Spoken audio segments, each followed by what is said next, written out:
যদিও এর উল্টাটা হওয়া উচিত ছিল আমার ধারণা অনুযায়ী। আমার এই কথার সাথে কেউ দ্বিমত করতে পারে। আমার কেন জানি মনে হয় যে আজকের সায়েন্স অ্যান্ড টেকনোলজির মাধ্যমে আল্লাহ গায়েবের পর্দা উন্মোচন করে দিচ্ছে। গায়েবের যে পর্দা ছিল এই পর্দা ধীরে ধীরে উন্মোচন হতে হতে হতে হতে হতে হতে হতে একদম শেষ গায়েবের পর্দা, জীবিতকে মৃত করা, ওটাও আল্লাহ উন্মোচন করে দিবেন দাজ্জালের হাত দিয়ে। ধরেন এটা তো গায়েব, যে জীবিত ব্যক্তি মৃত ব্যক্তি জীবিত হবে, আমরা কেউ কোনোদিন চোখে দেখিনি। কেউ দেখেছেন মৃত ব্যক্তিকে জীবিত হতে দেখেছেন? এটা গায়েব। তো আজ থেকে 100 বছর আগের মানুষকে যদি বলতেন যে আমি এখানে কথা বলবো, সাথে সাথে ইংল্যান্ডে বসে শোনা যাবে, তখন গায়েব ছিল না? ছিল না গায়েব। যে আমি বাংলাদেশে বসে কথা বলবো আর এইগুলোর মাধ্যমে ইংল্যান্ডে বসে সাথে সাথে শুনবে, গায়েব। তো আজ থেকে 1400 বছর আগে রাসূল সাল্লাল্লাহু আলাইহি ওয়াসাল্লাম বলছেন যে আপনি কথা বলছেন, আল্লাহ সাথে সাথে শুনতেছে। তো মানুষ যদি মানুষের টেকনোলজি ব্যবহার করে আমার কথা সাথে সাথে শুনতে পারে আমেরিকা এবং ইংল্যান্ডে বসে, তো আমার এখনকার কথা মানুষ শুনতেছে, আল্লাহ শুনতেছে না? আমার এখনকার কথা আমেরিকা ইংল্যান্ডে বসা মানুষ সাথে সাথে শুনতেছে, আল্লাহ শুনতেছেন না?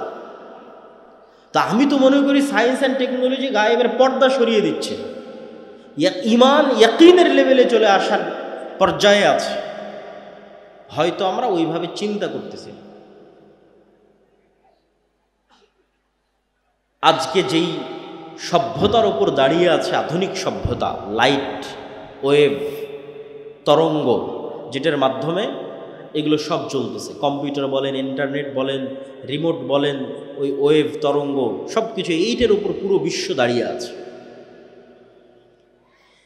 এইটাকেই যদি শুধু আপনি এইভাবে কল্পনা করেন, আমি বলতেছি এটা বাস্তব সত্য, আল্লাহ সুবহানাহু ওয়া তাআলা এটার মুখাপেক্ষী নয়। কিন্তু মানুষই পারবে, যদি আল্লাহ মানুষকে ক্ষমতা দিত, আমি সেটা দেখাচ্ছি। তো মানুষই যদি পারে, তাহলে আল্লাহ কতটা পারেন সেটার বিশ্বাস অর্জনের জন্য। সেটা কি? আপনি এবং আমি যদি আজকে আলোর গতির চাইতে বেশি গতি অর্জন করতে পারি,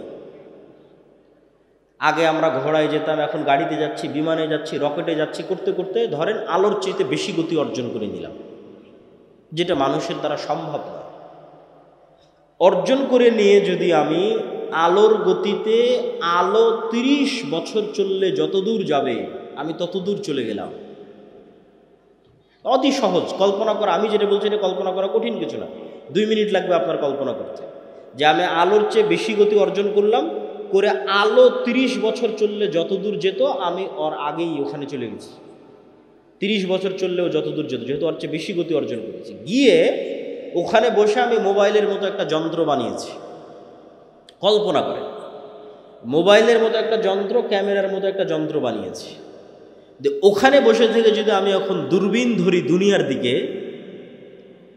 আর মোবাইলের মাধ্যমে যদি দুনিয়ার আওয়াজ শোনার চেষ্টা করি, তাহলে আজ থেকে 30 বছর আগে আমি রাতের অন্ধকারেও যা বলেছি তা আমিই শুনতে পাবো।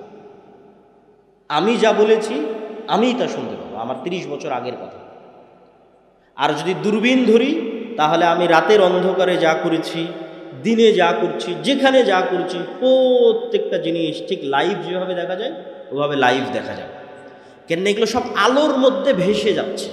আমার এই চেহারা, আমার কথা আলোর ওয়েভের মধ্যে ভেসে আমেরিকা পৌঁছে যাচ্ছে। তো এইটা 30 বছর চলতে থাকে, যত দূর যাবে আমি ওর আগে অত দূর পৌঁছে গেলে এগুলোই সব দেখতে পাবো, শুনতে পাবো। আপনি যদি 1400 বছর আগে চলে যান, তো বদরের যুদ্ধ লাইভ দেখতে পাবেন, যদি ওই লেভেলের যন্ত্র আবিষ্কার করতে পারেন। দূরবীন যদি ধরতে পারেন মক্কায়, তাহলে লাইভ দেখা যাবে বদরের যুদ্ধ। মানুষের কোনো আমল হারিয়ে যায় না, অসম্ভব। আল্লাহ সুবহানাহু ওয়া তাআলা কিভাবে মানুষের বিচার করবে আল্লাহ ভালো জানে, কিন্তু মানুষের আবিষ্কার করা জিনিস দিয়ে আমি বলতেছি যে মানুষের কোনো কথা হারিয়ে যায় না, মানুষের কোনো কাজ হারিয়ে যায় না। মানুষই মানুষের বিচার করে ফেলতে পারবে। কাফা বিনাফসিকাল ইয়াউমা হাসিবা। মানুষ মানুষের বিচার করার জন্য আরও এর চাইতে ভয়ঙ্কর কথা বলি, যে মানুষ মানুষের বিচারের জন্য যথেষ্ট, তার চাইতে ভয়ঙ্কর কি? মানুষের ব্রেন কিন্তু কম্পিউটারের মতো, ডাটা। আমাদের বয়স 60 থেকে 70 বছর, আর বিজ্ঞান বলছে যে আমাদের ব্রেন যেভাবে সেট করা আছে 500 বছর চললেও সচল থাকবে। তো আমি যদি 500 বছর বেঁচে থাকি, তার মানে 500 বছর আগের কথাও আমার মনে থাকবে। এই লেভেলের ব্রেনের সক্ষমতা। যেমন এখন আমার বয়স যদি 30, তো 10 বছর আগের কথাও মনে আছে, 20 বছর আগের কথাও মনে আছে। তা আমার ব্রেনের সক্ষমতা যেহেতু 500 বছরের, তাহলে 500 বছর বাঁচলে 500 বছর আগের কথাও মনে থাকবে। তাহলে আপনি নিজেই তো আপনার কোনো কাজ ভুলে যাননি। ইলন মাস্কই কয়দিন পর মানুষের ব্রেনকে ইন্টারনেটের সাথে কানেক্ট করে দেবে, চেষ্টা করতেছে। তো মানুষের ব্রেনকে যখন ইন্টারনেটের সাথে কানেক্ট করবে, তখন মানুষের ব্রেনের ডাটা মানুষই ট্রান্সফার করে দেখতে পাবে। তো কিয়ামতের মাঠে আপনার হিসাবের জন্য তো আপনার ব্রেনই যথেষ্ট, সব তো আপনার মনেই আছে রে বাবা। আপনি কি করেছেন দেখেন, আপনি এখন মোবাইলে যে ভিডিওটা দেখতেছেন, এটা কি ব্রেনে সেভ হচ্ছে না? এটা তো ব্রেনে সেভ হচ্ছে। তো কাফা বিনাফসিকাল ইয়াউমা হাসিবা, আপনার ব্রেন সাক্ষী দিবে। ব্রেনকে যদি একটা কম্পিউটারের মধ্যে বসায় দেওয়া যায়, যদি ইলন মাস্ক পারে, মানুষের কথা বলতেছে, তো আপনি তো ওখান থেকে ডাটা ট্রান্সফার হবে। আপনি কি কি দেখেছেন সব ব্রেনে সেভ হয়ে আছে, কি কি বলেছেন সব ব্রেনে সেভ হয়ে আছে, কি কি করেছেন সব ব্রেনে সেভ হয়ে আছে। সব তো আপনিই জানেন, আপনি সত্য বলছেন না মিথ্যা বলছেন সব আপনি জানেন, সব আপনার ব্রেনে সেভ আছে। খালি ডাটা ট্রান্সফার করতে হবে। ডাটা ট্রান্সফার করে আপনাকে দেখাতে হবে, এই দেখো তোমার ব্রেনে এগুলো সব সেভ হয়ে আছে, তোমার কাজ, তোমার দেখা ছবি, তোমার এগুলো করা, তোমার এগুলো বলা কথা, সব তোমার ব্রেনে সেভ হয়ে আছে। কাফা বিনাফসিকাল ইয়াউমা হাসিবা। তো আমি তো মনে করি গায়েব উন্মোচন হয়ে যাচ্ছে, কিন্তু মানুষের ঈমান বিল গায়েব দুর্বল হয়ে যাচ্ছে। তো আজকে সংক্ষিপ্তভাবে আমরা একটা ঈমান বিল গায়েবের আলোচনা করব, সেটি হচ্ছে আল ঈমান বিল মালাইকা, ফেরেশতাদের উপর বিশ্বাস। আপনাদের মা আছে এই অস্তিত্বের উপর বিশ্বাস আপনার ইয়াকিনের লেভেলে না? কেননা জন্মের পরেই তো মাকে দেখেছেন। কেউ যদি বলে যে আপনার মা নাই, এটা আপনার মা নয়, আপনি কি বিশ্বাস করবেন? তাহলে জন্মের পরে মাকে দেখেছেন, তো মায়ের অস্তিত্বের প্রতি আপনার যেই লেভেলের বিশ্বাস করেন আপনার সাথে ফেরেশতা আছে, এইটার সত্যতা আপনার মায়ের অস্তিত্বের চাইতে বেশি সত্য। কেন বললাম যে আপনার মায়ের অস্তিত্বের চাইতে বেশি সত্য? আদম আলাইহিস সালাতু ওয়াস সালাম যখন পৃথিবীতে এসেছেন, তখন আদম আলাইহিস সালাতু ওয়াস সালাম সৃষ্টির পর তার মাকে আগে দেখেছে না তার বাপকে আগে দেখেছে? মাও নাই বাপও নাই। কথা আমার বুঝতে পারছেন না? তা আদম আলাইহিস সালাম পৃথিবীতে আসার পর তার ছেলেকে আগে দেখেছে না তার স্ত্রীকে আগে দেখেছে? ছেলেও নাই, স্ত্রীও নাই। তো আদম আলাইহিস সালাম পৃথিবীতে আসার পর দুটো ভিন্ন জগতের প্রাণীকে সবার আগে দেখেছে, একটা ফেরেশতা আর একটা জিন। তাহলে আমি আপনি মানুষের সাথে আগে পরিচিত না আগে ফেরেশতার সাথে পরিচিত? আগে ফেরেশতার সাথে পরিচিত। আমাদের পিতা আদম জন্মের পরে সর্বপ্রথম দুইটা ভিন্ন জগতের প্রাণীর সাথে পরিচিত হয়েছে, একটা ফেরেশতা একটা জিন। এই জন্য বললাম যে আপনার মায়ের অস্তিত্বের চেয়ে বেশি সত্য। কেন প্রথম যখন পৃথিবীতে আমরা এসেছি, তখন না মায়ের সাথে পরিচিত হয়েছে, না ছেলের সাথে পরিচিত হয়েছে, না স্ত্রীর সাথে পরিচিত হয়েছে। পরিচিত হয়েছে ফেরেশতার সাথে, পরিচিত হয়েছে জিন, শয়তান, ইবলিসের সাথে। তো ফেরেশতা কিসের তৈরি বলেন তো? কিসের তৈরি? নূরের তৈরি। নূর কি? নূর এক প্রকারের আলো, এই আলো নয়, কিন্তু এক প্রকারের আলো, এই আলো নয়। সূর্যের আলো, লাইটের আলো, এই আলো নয়। ডান দিকের ভাইদেরকে কিন্তু আমরা এখনো বসাতে পারিনি। তো স্বেচ্ছাসেবক ভাইয়েরা বা দায়িত্বশীল ভাইয়েরা কোথায়? আমার বক্তব্য শেষ হতে হতে সবাইকে বসতে হবে মেহমান আসার আগে আগে। তো আপনাদের বসার ব্যবস্থা কিভাবে করা যায়? আউড় হোক অথবা কাপড় হোক, আপনারা এই যে এই দিকটা এখনো হয়নি, এই দিকটা অনেকক্ষণ থেকে ওনারা দাঁড়িয়ে আছে, বসার ব্যবস্থা পাচ্ছেন না ওনারা। তো আবার একটু বলেন যে ফেরেশতারা কিসের তৈরি? নূরের তৈরি। এখন নূর যে পৃথিবীতে আছে এটারই যদি বিশ্বাস না থাকে, তাহলে ফেরেশতার উপর বিশ্বাস থাকবে কি করে? রাসূলুল্লাহ সাল্লাল্লাহু আলাইহি ওয়াসাল্লাম বলছেন, আল্লাহুম্মা জাআল ফি কলবি নূরা, হে আল্লাহ আমার অন্তরে নূর তৈরি করে দেন। ওয়া ফি সামঈ নূরা, আমার কানে নূর তৈরি করে দেন। অফি বাসরি নূরা, আমার চোখে নূর তৈরি করে দেন। এখন আপনাকে আমি কি দিয়ে বুঝাবো নূর কি? কিন্তু উদাহরণ দিয়ে যতটুকু বুঝানো যায়, যতটুকু ঈমান বিল গায়েবকে ইয়াকিনের পর্যায়ে নেওয়া যায়, সেটাই আজকের বক্তব্যের চেষ্টা। তো আপনি যখন যুবক ছিলেন তখন আপনার চোখের পাওয়ার কম ছিল কি বেশি ছিল বুঝেননি। এখন যখন আস্তে আস্তে আবঝা দেখা শুরু করেছেন তখন বুঝতেছেন না আমার চোখের পাওয়ার তো কমতেছে, চশমা লাগাতে হবে। তাহলে চোখে পাওয়ার বলে কিছু আছে যেটা কমে এবং বাড়ে। তো আপনার চোখের পাওয়ারের অস্তিত্বটা যেমন, আপনার চোখে নূর তৈরি হওয়া তেমন। আপনি কানে শোনেন, আস্তে আস্তে কানে শোনা কমে যাচ্ছে, মেশিন লাগাতে হচ্ছে কানে শোনার জন্য। তো কানের শ্রবণের পাওয়ার যেমন, এই লেভেলের সত্য হচ্ছে কানে নূর তৈরি হওয়া। এটা সত্য, এটা অস্তিত্বশীল, এটা বাস্তব। ঠিক কালবে, হৃদয়ে নূর তৈরি হওয়া। যে হৃদয়ে নূর নাই ওটা মৃত হৃদয়, মারা গেছে, আলো নাই, মৃত্যুবরণ করেছে। আর যে হৃদয়ে নূর আছে ওটা জীবিত হৃদয়। তো নূরের অস্তিত্ব আরো বাস্তব করার জন্য রাসূলুল্লাহ সাল্লাল্লাহু আলাইহি ওয়াসাল্লাম বলছেন যে সমগ্র পৃথিবী থেকে আর আল্লাহ থেকে, আল্লাহ এবং পৃথিবী এই দুটার মধ্যে পর্দা হচ্ছে আল্লাহর চেহারার পর্দা হচ্ছে নূর। লাউ কাশাফাহু, আল্লাহ যদি এই নূর সরিয়ে নিতেন তাহলে আল্লাহর চেহারার তাজাল্লিতে আসমান এবং জমিন জ্বলে পুড়ে ছারখার হয়ে যেত। তাহলে নূর অস্তিত্বশীল, যেটা আল্লাহ এবং সৃষ্টিজীবের মধ্যে আড় করে রেখেছে। এবং সমগ্র আসমান এবং জমিনের যত আলো আছে, এই সমস্ত আলো একটাও নিজে থেকে অস্তিত্বশীল নয়। এদের সবগুলোর আলো আল্লাহ সুবহানাহু তাআলার নূরের প্রভাবে তারা এই আলোগুলো পেয়েছে। আল্লাহ সুবহানাহু তাআলার যদি নূর না থাকতো এগুলো সব নাই, কিচ্ছু নাই। এবং আল্লাহ সুবহানাহু তাআলার নূরের মাধ্যমে পৃথিবীর সকল কিছু একটা আরেকটার সাথে কানেক্টেড। আল্লাহ সুবহানাহু ওয়া তাআলা তার ক্ষেত্রে বলছেন নূরুস সামাওয়াতি ওয়াল আরজ, আল্লাহু নূরুস সামাওয়াতি ওয়াল আরজ। আল্লাহ হচ্ছেন আসমান এবং জমিনের নূর। আল্লাহ সুবহানাহু ওয়া তাআলা তার কোরআনকে নূর বলেছেন, তার দ্বীন ইসলামকে নূর বলেছেন। কোরআন থেকে নূর অর্জন করা যায়, কোরআন পড়ার মাধ্যমে হৃদয়ে নূর তৈরি করা যায়।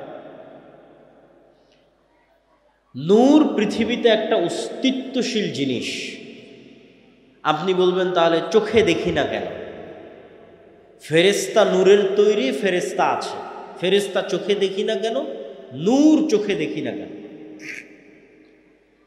এবার আর দুটো উদাহরণ দিব যে চোখে না দেখলেও জিনিস পৃথিবীতে থাকতে পারে তার প্রমাণ। আমরা আমাদের বাসা বাড়ির আশেপাশে যত প্রাণী দেখি, যত সৃষ্টিজীব দেখি, এগুলো সব নিদর্শন। এক একটা নিয়ে গবেষণা করলে আপনি নিদর্শন পেয়ে যাবেন। যেমন আমি চিন্তা করতেছিলাম একদিন যে কবরের জীবন কেমন হতে পারে। রুহের জীবন একরকম ছিল, রুহের জীবন থেকে ট্রান্সফার হয়ে পৃথিবীতে আসলাম, পৃথিবী থেকে ট্রান্সফার হয়ে কবরে যাব, কবরের জীবনটা কেমন হবে। কবর থেকে ট্রান্সফার হয়ে আবার পরকালে যাব, সেটা আর এক রকম। তো খুঁজতে খুঁজতে খুঁজতে খুঁজতে খুঁজতে খুঁজতে আল্লাহ সুবহানাহু ওয়া তাআলার একটা প্রাণী পেলাম, প্রজাপতি। প্রজাপতি প্রথমে শুঁয়োপোকা থাকে, আপনারাও করে দেখতে পারেন, বাস্তবে গ্রামগঞ্জে থাকেন, বাস্তবে পরীক্ষা করে দেখতে পারেন। প্রথমে প্রজাপতি শুঁয়োপোকা থাকে এবং পোকা হিসেবে 1 মাস সে জীবনযাপন করে, বিভিন্ন গাছের পাতা খায়। 1 মাস জীবনযাপন, 1.5 মাস 2 মাস জীবনযাপন করার পর পোকাটা নিজেই মারা যায়, তার চারিপাশে খোলস তৈরি করে মারা যায়। চারিপাশে খোলস তৈরি করে মারা যাওয়ার পর ওই খোলসের মধ্যে পরিবর্তন বিবর্তন হতে থাকে, হতে হতে হতে হতে হতে হতে হতে আবার এক এক মাস পর ওই পুরো খোলসটা পড়ে গিয়ে একটা জ্যান্ত তরতাজা প্রজাপতি হয়ে আকাশে উড়াল দেয়। তো মধ্যের এক মাস এভাবে মৃত অবস্থায় থাকলো, তার আগের এক মাস পোকা অবস্থায় থাকলো, আর শেষে প্রজাপতি হয়ে আকাশে উড়াল দিল। তো প্রজাপতির ক্ষেত্রে যদি এটা সত্য হয়, তো মানুষের ক্ষেত্রে হতে পারে না? অস্বাভাবিক কিছু। তো আল্লাহর প্রত্যেকটা সৃষ্টিজীবের মধ্যে নিদর্শন আছে। তো আমি আপনার চেহারা যেভাবে দেখতেছি আর আপনি আমাকে যেভাবে দেখতেছেন, পৃথিবীর অন্য প্রাণীরা আমাদের এভাবে দেখে না। আপনি আমাকে যেভাবে সাদা কালো হিসেবে দেখতেছেন আর আমি আপনাকে যেভাবে সাদা কালো হিসেবে দেখতেছি, পৃথিবীর অন্য প্রাণীরা আমাদেরকে এভাবে দেখে না। তার একটা উদাহরণ দেখেন, জি এই দিকে মনোযোগ দেন। তার একটা উদাহরণ হচ্ছে কুকুর। কুকুরের ঘ্রাণ শক্তি মানুষের ঘ্রাণ শক্তির চাইতে 10,000 গুণ বেশি। 1 গুণ, 2 গুণ, 100 গুণ, 200 গুণ, 1000 গুণ, 10,000 গুণ বেশি ঘ্রাণ শক্তি কুকুরের মানুষের চাইতে।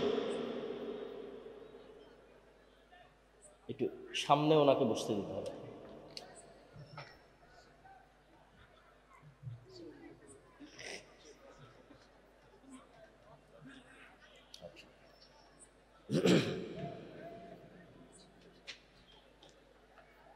আমরা সবাই একটু, যেহেতু মেহমান চলে এসেছে, আমরা সবাই একটু শান্তভাবে বসে পড়ি।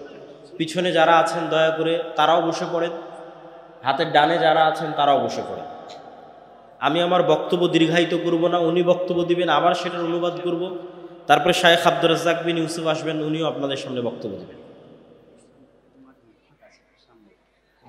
তারপর ওই যে পিছনে আরো বসার ব্যবস্থা করে দিতে বলে, আমার মনে হয় বসার ব্যবস্থা পাচ্ছে না লোকজন।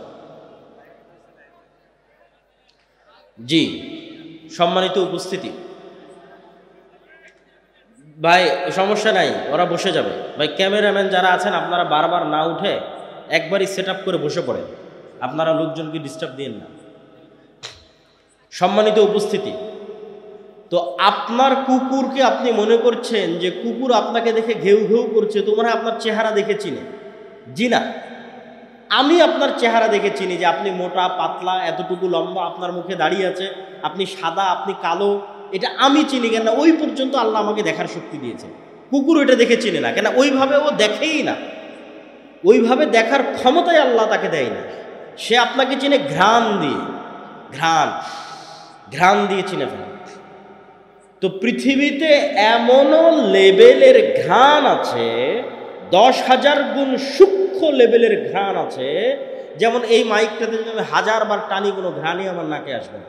তাহলে আমি যদি বলি এই মাইকের কোনো ঘ্রাণ নাই, মিথ্যা কথা, যে মাইকের কোনো ঘ্রাণ নাই। আমার জামা যদি আমার নাকে 1000 বার টানে কোনো ঘ্রাণ না আসে, আমি যদি বলি জামার কোনো ঘ্রাণ নাই, মিথ্যা কথা। এই জামাটা কুকুরের নাকে দেন, এই জামার ঘ্রাণ আছে, ও নিতে পারবে, আমি নিতে পারতেছি। তো পৃথিবীতে 10,000 লেভেলের সূক্ষ্ম গুণের ঘ্রাণ আছে, বাস্তবে অস্তিত্বশীল। মানুষ বুঝতে পারে না যার ঘ্রাণ আছে কিনা। শুধু কি মানুষ বুঝতে পারে না, মানুষের তৈরি করা কোনো মেশিনও বুঝতে পারে না যার ঘ্রাণ আছে কিনা। মানে মানুষ কুকুরের লেভেলের ঘ্রাণ নিতে পারবে, এই লেভেলের কোনো মেশিন আবিষ্কার করতে পারে। তাহলে এখন মানুষ যদি বলে যে না এটার কোনো ঘ্রাণ নাই, কেন? মানুষ নিতে পারতেছে না, মানুষের যন্ত্র নিতে পারতেছে না, তো আল্লাহর সৃষ্টিজীব তো আছে, নিতে পারতেছে। এরকম আওয়াজের ক্ষেত্রে কি রে, কবরের আওয়াজ তো শুনতে পাই না। কবরের আওয়াজ শুনতে পাচ্ছেন না মানে কবরের আওয়াজ হচ্ছে না, কবরের আযাবের আওয়াজ হচ্ছে না। যেই লেভেলের সূক্ষ্ম আওয়াজ কবরের আযাবের আওয়াজ, ওটা শোনার সক্ষমতা পৃথিবীর কোনো মানুষের না থাকলেও, পৃথিবীর তৈরি করা কোনো যন্ত্রের না থাকলেও আল্লাহর সৃষ্টিজীবের আছে। আল্লাহর সৃষ্টিজীব শুনতে পায়, প্রভাব দেখতে পাবেন, শুনতে পাবেন। হাতির আওয়াজ শ্রবণের ক্ষমতা মানুষের চেয়ে কয়েক হাজার গুণ সূক্ষ্ম। ভূমিকম্প হওয়ার আগেই হাতি শুনতে পায় যে হ্যাঁ নিচে কম্পন শুরু হয়ে গেছে, আওয়াজ শুনতে পাবে, আপনি শুনতে পাবেন না সে আওয়াজ। তো শুনতে পাচ্ছেন না মানে নাই। আপনি যখন রিমোট অন করেন ওর মধ্যে থেকে আলো বের হয়ে এসিতে গিয়ে লাগে, তা আপনি তো চোখে দেখেন না যে কোত্থেকে আলো বের হলো, কোথায় গিয়ে লাগে। এসি তো ঠিকই বন্ধ হয়ে গেছে, এসি তো ঠিকই অন হয়ে যাচ্ছে। হ্যাঁ, ওই আলো বিজ্ঞান ধরতে পারতেছে, কিন্তু আপনি চোখে দেখতে পাচ্ছেন। ওই একই কথা রাসূল সাল্লাল্লাহু আলাইহি ওয়াসাল্লাম বলতেছে যে জিন এবং শয়তানের আলো অন কাইন্ড অফ লাইট, এমন এক প্রকারের আলো যেটা তোমরা দেখো না, কিন্তু কুকুর ঠিকই দেখে। ও যখন আজান হয় দেখে, তখন চিৎকার করে, ও দেখতে পায়। আর ঠিক নূর, ফেরেশতা যে নূরের তৈরি, ওটা পৃথিবীতে আছে, অস্তিত্বশীল, ওয়ান কাইন্ড অফ লাইট, এক প্রকারের আলো যেটা তোমরা দেখো না, কিন্তু আল্লাহর তৈরি মোরগ সৃষ্টিজীব ঠিকই দেখতে পায়। ফজরে যখন ফেরেশতারা উঠানামা করে, তখন ঠিকই মোরগ চিৎকার করে। সম্মানিত উপস্থিতি, তো আমি প্রমাণ করছিলাম নূরের অস্তিত্ব পৃথিবীতে আছে। এবার দুই একটা হাদিস বলে আমার বক্তব্য শেষ করব। বদর এবং উহুদের যুদ্ধের দুই একটা ঘটনা। আব্দুর রহমান বিন আউফ রাদিয়াল্লাহু তাআলা আনহু বলছে, আল্লাহর নবী, আমার দুই পাশে সাদা পোশাকধারী দুই ব্যক্তি খুব ভয়ঙ্করভাবে যুদ্ধ করতেছিল, যাদেরকে আমি মদিনায় কোনোদিন দেখিনি। রাসূল সাল্লাল্লাহু আলাইহি ওয়াসাল্লাম বললেন, এরা দুইজন ছিল জিবরাইল আর মিকাইল। বলেন আল্লাহু আকবার। এক সাহাবী বলতেছে, রাসূল সাল্লাল্লাহু আলাইহি ওয়াসাল্লাম, আমি একজন মুশরিকের পিছনে ধাওয়া করলাম, তাকে আহত করার জন্য, আঘাত করার জন্য। আমার আঘাতের আগে সে উল্টে পড়ে আছে এবং তার ক্ষত স্থান থেকে রক্ত বের হচ্ছে। রাসূল সাল্লাল্লাহু আলাইহি ওয়াসাল্লাম বললেন, এটা তৃতীয় আসমান থেকে আসা ফেরেশতা ছিল। এগুলো ঘটনার অভাব নাই।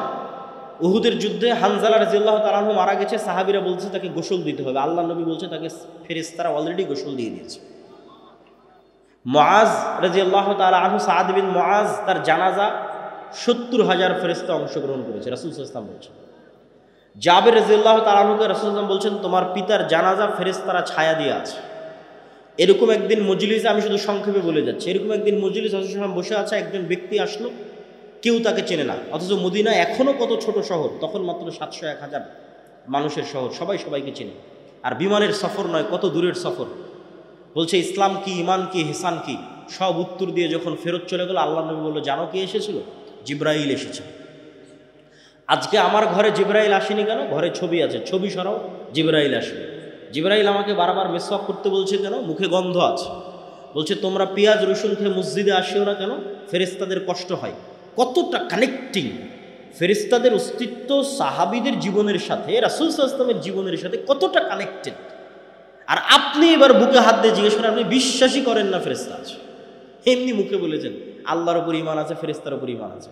এবার খালিদ বিন ওয়ালিদের ঈমানের লেভেল দেখেন, ওমর ইবনুল খাত্তাবের ঈমানের লেভেল দেখেন। ওরা তো স্বচক্ষে দেখছে যে যুদ্ধের মাঠে ফেরেশতা যুদ্ধ করতেছে, বদর, উহুদ, খন্দক, হুনাইন যুদ্ধ করতেছে ফেরেশতা। ফেরেশতার যুদ্ধের ধুলা উঠতেছে, ফেরেশতারা আসতে রাসূল সাল্লাল্লাহু আলাইহি ওয়াসাল্লামের সাথে কথা বলতেছে।